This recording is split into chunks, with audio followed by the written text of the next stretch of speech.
అర్ధరాత్రి వేళ శ్రీమన్నారాయణుడు కృష్ణ పరమాత్మగా ఆవిర్భవించి అజ్ఞానపు చీకట్లు తొలగించడానికి భగవద్గీతని లోకానికి అందించాడు. అమ్మవారు గురుమండల స్వరూపిణి అయి గురుమండల రూపిణి అని లలితా సహస్రనామంలో అమ్మవారికి నామం. అంటే గురువులుగా ఉండేటటువంటిది అమ్మవారే. గురువులుగా ఉండి అజ్ఞానపు చీకట్లు తొలగించే దీపం అయింది. అదే భగవంతుడు మళ్ళీ కళావతారమై వస్తాడు. పూర్ణావతారం, పరిపూర్ణావతారం, ఆవేశావతారం, అంశావతారం, అంశావతారం, కళావతారం, ఇలా భగవంతుని యొక్క అవతారముల యందు విభాగం ఉంటుంది. కళావతారము అంటే రాక్షస సంహారం అటువంటివి చెయ్యరు. జనులలో కలిగినటువంటి అయోమయాన్ని తొలగించి మనకంతటికీ సరి అయినటువంటి మార్గాన్ని చూపించడానికి, జ్ఞానజ్యోతులను వెలిగించడానికి గురువులుగా వస్తారు. ఆ శ్రీమన్నారాయణుడే వేదవ్యాసుడిగా వచ్చాడు. వేదవ్యాసుడిగా వచ్చి అందరూ వేదం చదువుకోలేరు, అందరూ వేదం చదువుకుని వేదము చేత ప్రతిపాదింపబడిన ధర్మ మార్గాన్ని అనుష్ఠించలేరని, అందరికీ వేదంలో ఉన్న ధర్మం తెలుసుకోవడానికి వీలుగా యథార్థముగా జరిగిన కథ ఇతిహాసము అంటారు.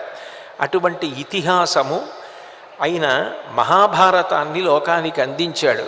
అందుకే వ్యాసుడి గురించి స్తోత్రం చేస్తూ నమోస్తుతే వ్యాస విశాల బుద్ధే పుల్లారవిందాయత పత్రనేత్ర ఏనత్వయా భారతతైలపూర్ణ ప్రజ్వాలితో జ్ఞానమయ ప్రదీప అంటారు.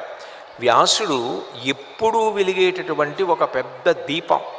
ఆయన వేదం చదువుకోలేని వాళ్ళందరూ కూడా చదువుకోవడానికి వీలుగా కల్పిత గాథ కానిది, యథార్థముగా జరిగినది మహాభారతాన్నంతటినీ లోకానికి అందించాడు.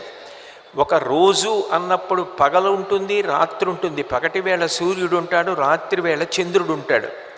ఒక రోజు ఎట్లా ఉంటుందో అట్లా సూర్యవంశాన్నంతటినీ వర్ణించినటువంటి వాడు మహానుభావుడు వాల్మీకి మహర్షి. చంద్రవంశాన్ని వర్ణించిన వాడు వేదవ్యాసుడు. వాల్మీకి మహర్షి వేదోపబృంహణంగా రామాయణాన్ని అందించారు.